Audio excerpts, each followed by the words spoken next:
Aku Hafiz. Aku Anissa. Aku Harin. Aku Alisa. Aku Alga. Aku Bia. Kami dari Kelompok 3.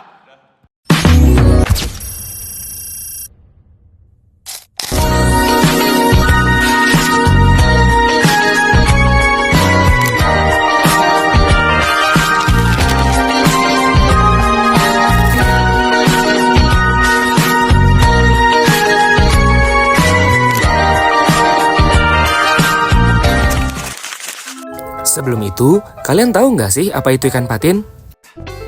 Ikan patin adalah salah satu ikan air tawar yang paling banyak dibudidayakan di Indonesia.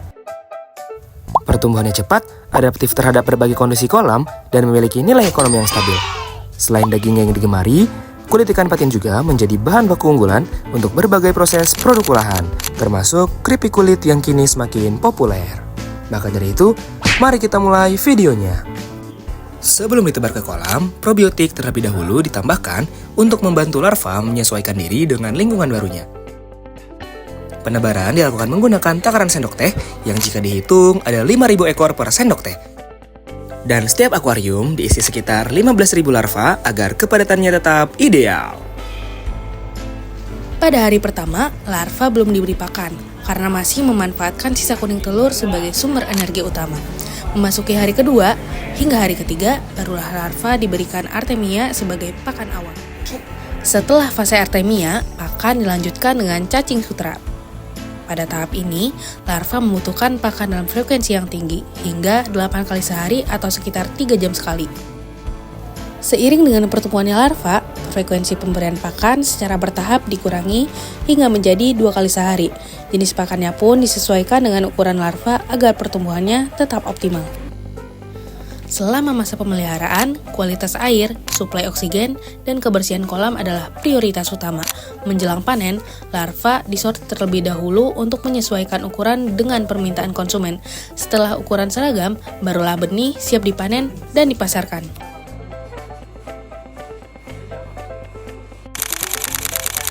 Pada fase pembesaran, ikan diberi pakan sekenyangnya namun tetap terkontrol. Perhatikan gerakan makan ikan. Ketika mulai melambat atau tidak lagi agresif, pemberian pakan dihentikan agar tidak ada sisa yang mengendap.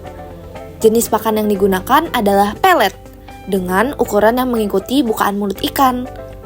Frekuensi pemberian pakannya 2-3 kali sehari, pagi, siang, dan sore. Setelah melalui proses pembesaran dengan manajemen pakan dan kualitas air yang baik, tibalah kita pada tahap yang paling ditunggu-tunggu, pemanenan ikan patin. Tahap ini bukan sekadar mengambil ikan dari kolam, tetapi memastikan ikan berada dalam kondisi terbaik, segar, sehat, dan sesuai standar permintaan pasar. Pemanenan dilakukan saat ikan sudah mencapai ukuran konsumsi atau sesuai permintaan konsumen. Sebelum panen, debit air kolam diturunkan secara perlahan untuk memudahkan pengambilan ikan dan mengurangi stres pada ikan. Saat panen berlangsung, pekerja menggunakan jaring untuk mengumpulkan ikan secara hati-hati. Gerakannya tidak boleh terlalu cepat atau kasar, agar tubuh ikan tidak terluka. Pada tahap ini, tenaga kerja biasanya ditambah agar proses panen lebih cepat dan efisien. Setelah ditangkap, ikan segera dipindahkan ke wadah penampungan berisi air bersih. Hal ini bertujuan agar ikan dapat menurunkan kadar lumpur dan kotoran sebelum diangkut. Selanjutnya, ikan disortir berdasarkan ukuran, terutama jika ada permintaan khusus dari konsumen atau distributor. Setelah proses sortir selesai, ikan siap dikemas dan dikirim.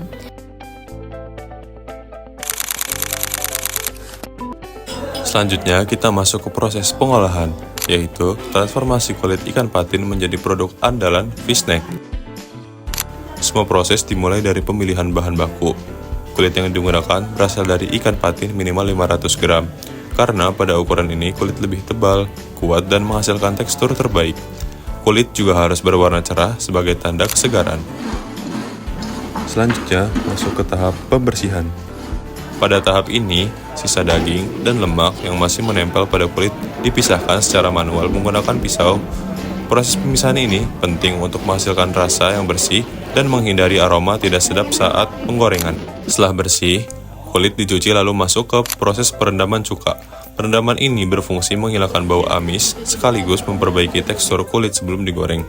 Setelah itu, kulit diberi bumbu basah yang menjadi dasar rasa khas fish snack. Kulit kemudian digoreng hingga renyah.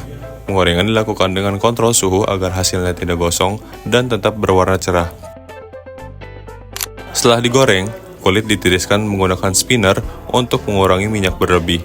Tahap ini penting karena standar mutu fish snack mengutamakan keripik yang renyah tetapi tidak berminyak. Setelah minyak berkurang, keripik diberi bumbu kering sebagai sentuhan akhir.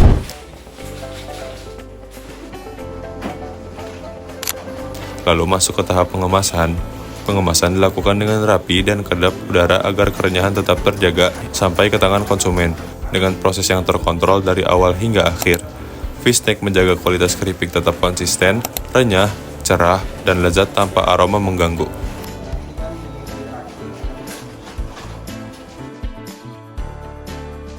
Dan pencatatan dilakukan agar seluruh proses produksi dapat terkontrol dengan baik, sehingga kualitas produk tetap konsisten dan memenuhi standar yang telah ditetapkan.